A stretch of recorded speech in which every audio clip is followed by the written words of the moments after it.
What's up, guys? Welcome to Daily Dose of Reddit. This is your host, Zach, and today's subreddit is r/EntitledParents. This story's called, Entitled Mother Demands I Give Her Spoiled Kid My Blanket During Drill. So, fair warning, this did happen a bit ago, but I wasn't permitted internet at the time this all went down. Also, the place I went isn't exactly somewhere I can talk a lot about, like legally. Also, all names literally must be censored. Also, this was before the coronavirus was a thing at all. No pandemic going on here, no fear of contagion. To give you pretty much the most descriptive answer I can give, I was at a rehab facility for kids with severe mental illness and or behavioral issues. I have really bad PTSD and depression, and I was in a really dark place, which is why I was there. Our parents weren't allowed to stay here with us, but parents did come and visit occasionally, and today, a girl's mother was visiting her. This girl wasn't very well liked. She acted spoiled, entitled to everything, and would routinely insult other people. She's the entitled kid. I'll call her Martha. The whole group was glad to be away from Martha while she visited her mom in a separate area. I was one of the other kids. I was 16 while Martha was 15. And the other girl involved in the story, we'll call her May, was 14. May and I were particularly close. May shared a name similar to my younger sister and was the same age. So I saw her as a younger sibling figure and took care of her a lot. While she was 14, she acted a lot younger, so I kind of ended up caring for her, especially seeing as the staff could be quite neglectful of our emotional needs. On this particular night, I was laying down in my bed. It wasn't super late, it was only around 8:30, visiting hours for parents end at 9ish, but I happened to be pretty tired and was laying down, half asleep. And then my ears were invaded with a blaring noise. Someone pulled the freaking fire alarm, meaning we had to evacuate the whole huge building. This had happened twice before, so I was rather prepared. Kids happen to pull the fire alarm here a lot, looking to cause trouble or escape or whatever.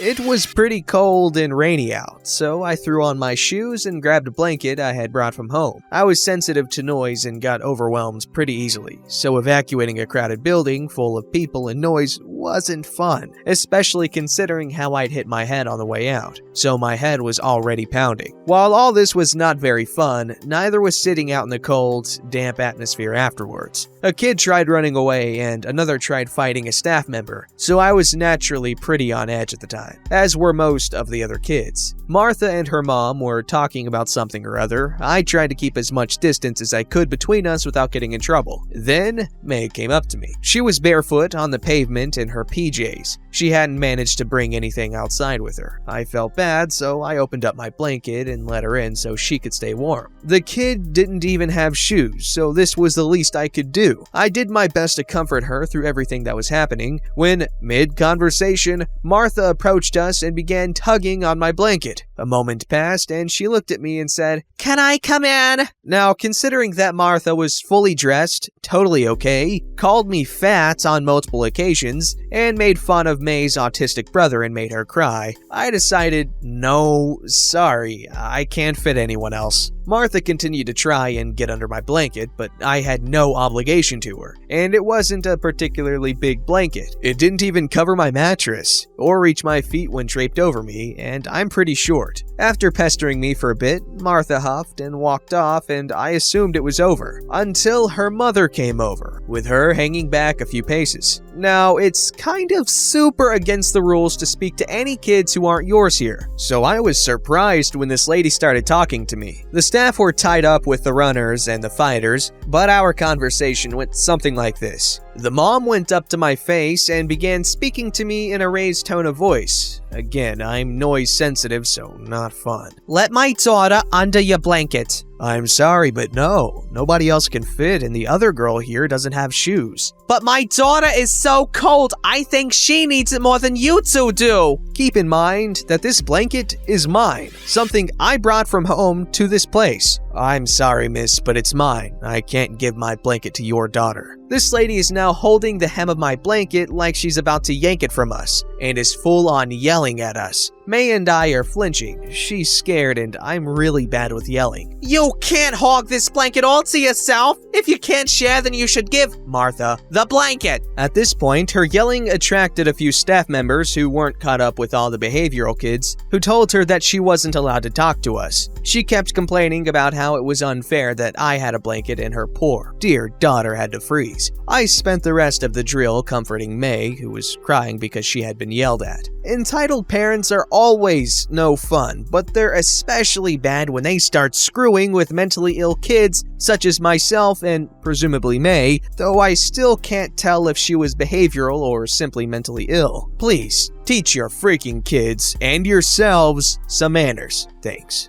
This story's called Entitled Hockey Mom Tries to Defend Her Little Angel from a Boarding Penalty, among others. Entitled Kid Gets the Crap Beat Out of Him. Hello, Reddit. I've been perusing this sub more often and almost thought my posting days were over. Little did I know. So, some context. I play in a neighborhood hockey league, kinda like a beer league, but for children. It's almost not even organized, except an adult referees it, and sometimes parents show up. We had a game this fateful day, and as I was walking it, I noticed we were playing against Entitled Kids team, Bruins for simplicity. Our team was first in the league, Wild for simplicity, and Entitled Kids team was second, so it would be a grueling match. Now, Entitled Kid was normally a hypocritical bully in the first place, like dumping out water, throwing cheap shots, etc. And of course, whenever someone would retaliate, he would pull the whole, "Oh, woe is me! He shoved me!" which is legal, even in a milk league like mine.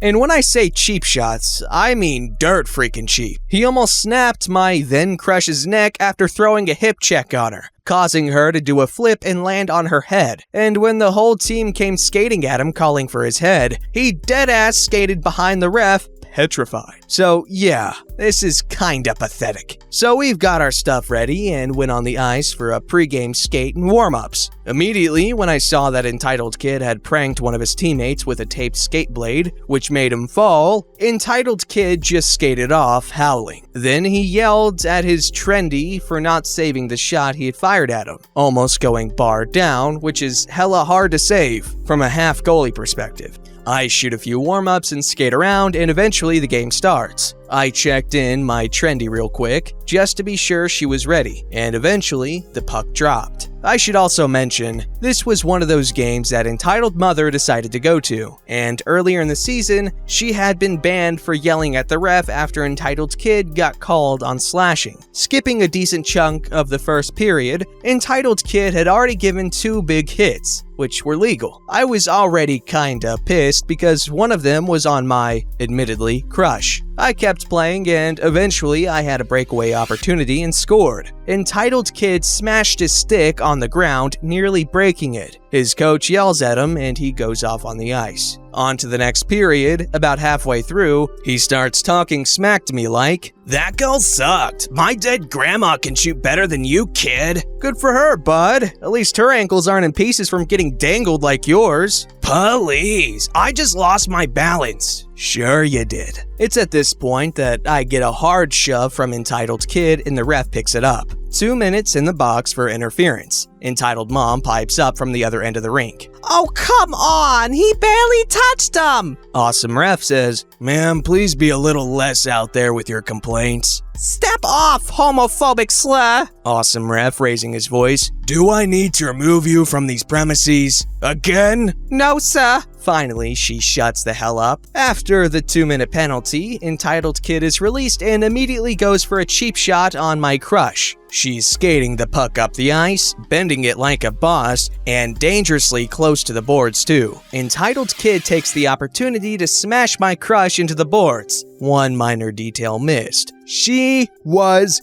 facing the damn boards. So, Basically, entitled kid skated full speed and shoulder smashed her into pure wood and plexiglass. My crush crumbles to the ground, holding her face. My whole team skated over and started tossing shoves and yelling at entitled kid. While the team nurse and my crush's mom, relevant later, the ref obviously calls for a penalty. That's when entitled mother tunes in and says, "Oh, for God's sake, you didn't even touch her!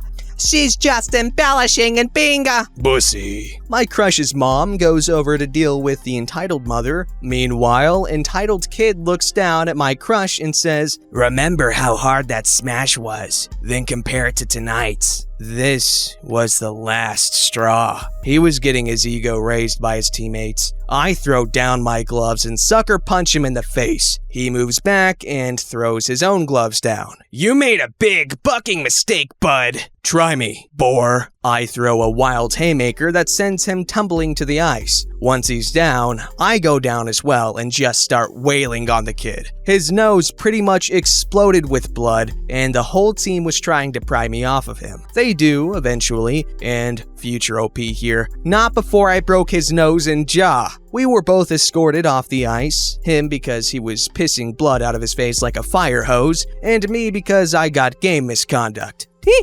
Pitch. Me and my crush both head back to the locker room. We sit down on the bench and I try to make her feel relaxed until the game ends. We eventually win 3-1 and learned after that, entitled kid and entitled mother were banned from the league for the rest of the season, about 30 games. We disassembled our hockey gear and all's well ends well. Side note, after my crush's fractured jaw healed, we eventually had our first date. Thanks for reading. I've always been of the mindset that hockey sucks, even though I guarantee that I would have a blast playing it. It's kind of like soccer. I hate watching soccer, but it's really fun to play. Anyways, goodness gracious, how the hell do you punch him hard enough to break his jaw, and his nose isn't that hard to break, but to break his jaw on hard ice? But like, the back of his skull is fine?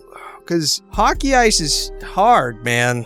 This story's called, "My Parents Ruined My Chances of Having a Normal Life." Long story, I'm very frustrated and I've never posted in this sub before. Forgive any formatting issues I'm about. I'm 22, female. My parents are extremely religious and homeschooled all 6 of my siblings and I from kindergarten to grade 12. We had joined a homeschool group for a bit when I was around 5 or 6, but one of the dads told my dad that we should go to more events, and that offended my dad because, "How dare someone else tell me what to do with my family?" And that was the end of it. So from around 6 years old to about the age of 12, the only friends I had were my siblings, and eventually my nieces and nephews. It was hard. My youngest brother is my dad's favorite child's favorite person and favorite companion. Nothing anyone else ever does can compare to my 21-year-old brother who still lives at home and never went to school after high school. He's the exception to every rule my other siblings and I were forced to comply to. He was also always bigger than me, since I'm pretty small, and was borderline cruel to me if I threatened his good standing with my dad, to the point where if my boyfriend puts his hand up to stroke my face,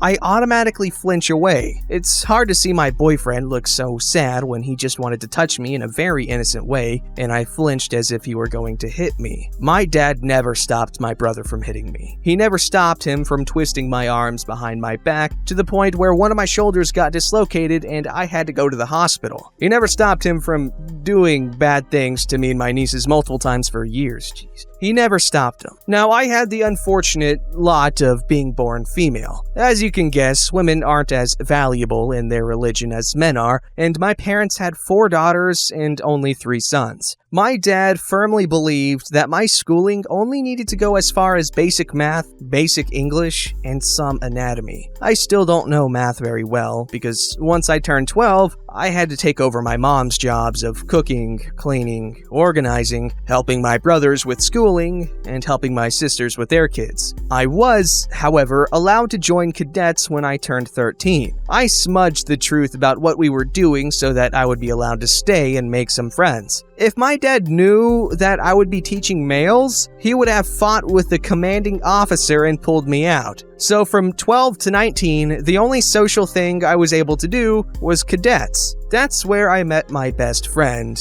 all my close friends, and my now boyfriend. Life was pretty good for a while. My brother was occupied, so he couldn't hurt me. I had friends, and I had learned how to stay on my dad's good side. It all goes sideways when I was about 17. I wanted to apply for college, and my dad said he wouldn't let me graduate until I did 3 book reports on books he chose. I didn't agree with the books he chose because I felt like he was making me read books on a woman's place and why I should just be a wife and a mother. He threw the book at me and it hit me. I left to live with my sister. He got really mad and wouldn't talk to me. Eventually, with my mother's promoting, I was allowed to move back home and I started college. I just graduated back in December and moved 37.5 hours across the country to another province with my boyfriend, but my family doesn't know that. I've been trying to apply for a new driver's license, a new health insurance card, and a new passport. I can't get any of them because my dad threw out my freaking birth certificate when I refused to write his book reports. He was so angry at me for not writing a report that he threw out the one piece of paper that I needed to start my life. I can't get coverage unless I have my birth certificate, and now I need to apply for a new one, but I really don't think my parents are going to give me the information I need to fill it out. So now I'm stuck in a new province, basically alone, besides my boyfriend, and I have no safety at all. I can't drive, I can't go to the clinic if I get sick, I can't travel, and I can't even apply for the one thing that would fix all that because my parents won't give me what I need. I just feel gypped of a life that should have been somewhat normal, and now I have so much to deal with from them. I don't even know if this is the right sub to post this in. I just need to word vomit my frustration at this whole freaking ordeal. Edit. I calmed down after talking to my boyfriend, and we applied for a new birth certificate together. So now I hopefully will have one on the way soon and be able to start my life here properly. Thank you everyone for your kind words and offers of advice. It really helped. You're great people.